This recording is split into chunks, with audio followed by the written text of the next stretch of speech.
Jabir ibnu Hayyan, sang perintis teori molekul.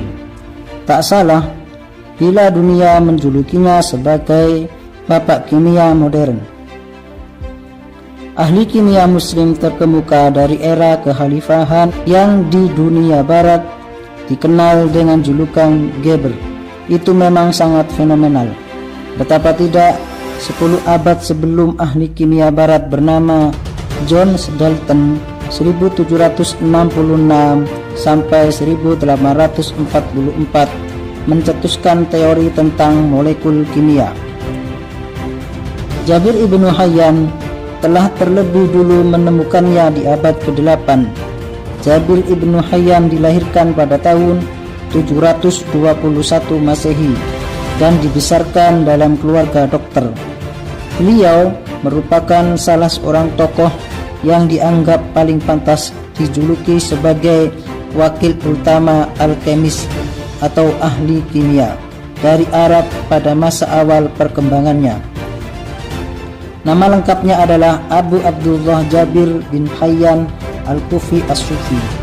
Kumpulan tulisan Ibnu Hayyan terbagi dalam beberapa kelompok yang sangat penting, yaitu pertama, buku-buku yang berisi isai-isai yang menguraikan praktik-praktik alkemi secara sistematis dengan beberapa acuan yang menunjuk pada praktik alkemi kuno. Kedua, buku-buku yang berupa sebuah eksposisi sistematis tentang pengajaran alkemi oleh Jabir ibnu Hayyan sendiri.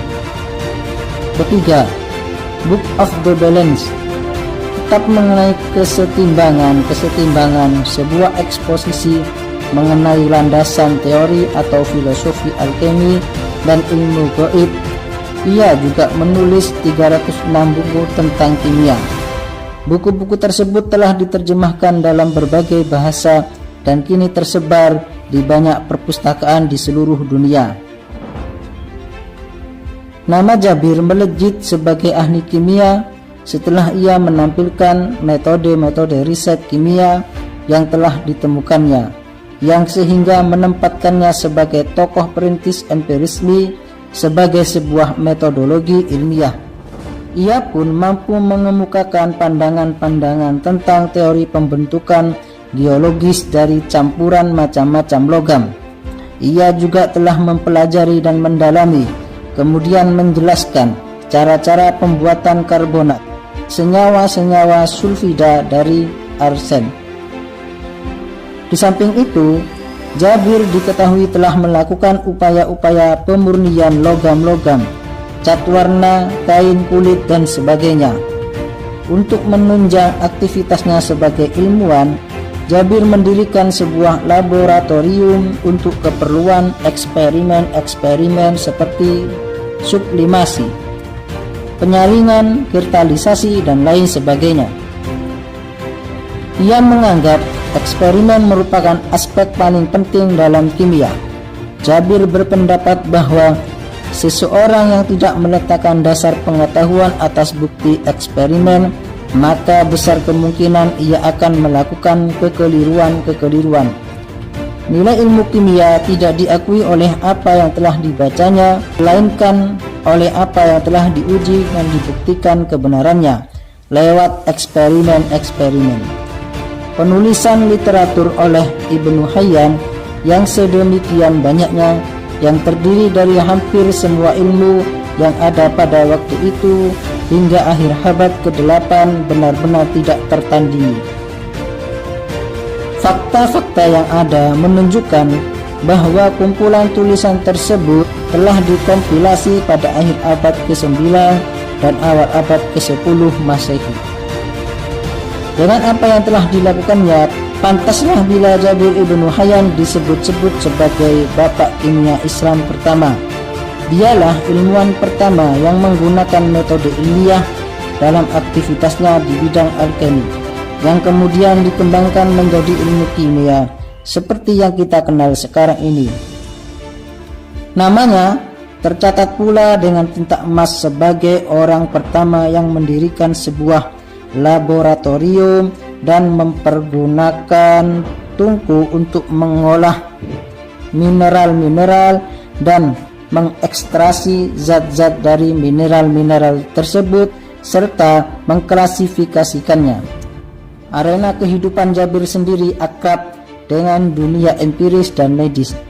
Jabir berhasil mengklasifikasikan berbagai ragam benda yang dalam hal ini ia susun berdasarkan unsur-unsur kimianya. Ia membaginya menjadi 3, yakni tubuh, nyawa, dan akal. Dalam kaitannya dengan unsur-unsur kimia, maka emas dan perak termasuk dalam bagian tubuh, sulfur dan arsenik termasuk dalam bagian nyawa, sedang merkuri atau air raksa dan sal almoniak atau batu bara dan sari minyak tergolong bagian akal. Jabir cukup terkenal karena hasil tulisannya yang mencapai lebih dari 100 risalah dan masih diabadikan hingga ini. Ada sekitar 22 risalah yang antaranya berkaitan dengan alkemi dan ilmu kimia. Ia juga memperkenalkan model penelitian eksperimen di dunia kimia yang menjadi titik awal bagi perkembangan ilmu kimia modern. Pada abad pertengahan, risalah Jabir dalam ilmu kimia termasuk kitabnya yang termasyhur, yaitu kitab Al-Kimia dan kitab Al-Sab'in diterjemahkan ke bahasa Latin. Bahkan terjemahan kitab Al-Kimia yang diterbitkan oleh orang Inggris bernama Robert Chester pada 1444 Masehi dengan judul The Book of the Composition of Alchemy. Buku kedua, kitab Al-Sab'in, diterjemahkan oleh Gerard Gary Lemona, sementara Belfelot juga menerjemahkan beberapa buku beliau, di antaranya Book of Kingdom, Book of the Balance, dan Book of Eastern Versuri.